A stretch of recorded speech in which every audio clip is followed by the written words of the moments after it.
Dr. Mark alikuwa ni dokta maarufu na mtaalamu wa magonjwa ya saratani. Siku moja, alisafiri kwenda kwenye mkutano wa muhimu katika mji mwingine. Muda kidogo akiwa kwenye safari yake, mvua kubwa sana ikaanza kunyesha. Kutokana na ile mvua kubwa, alikosea njia na akapita njia nyingine tofauti, hivyo akawa amepotea. Dr. Mark katika kuendelea kutafuta njia, akatokea eneo moja ambapo kulikuwa na nyumba ndogo.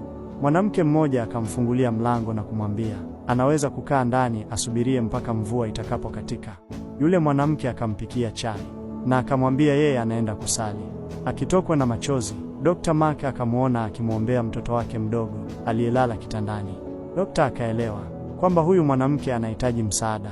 Alipomaliza kusali, Dr. Mark akamuuliza, ni nini hasa unachokihitaji kutoka kwa Mungu? Je, unafikiri kwamba Mungu hajawahi kuyasikia maombi yako?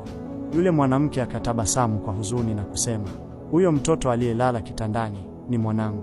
Anateseka na aina fulani ya saratani, na kuna dokta mmoja tu pekee anayeweza kumtibu.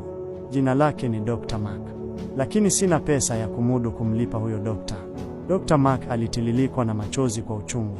Akajisemea mwenyewe, hakika Mungu ni mkubwa sana.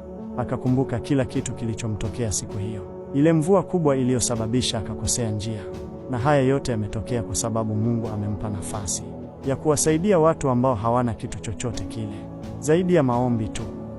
Ikiwa unapenda movie nzuri za kibongo za Kiswahili, basi tembelea channel ya Mshishile Films. Nenda YouTube kasachi Mshishile Films. Hakikisha una subscribe, comment, kisha share kwa wengine.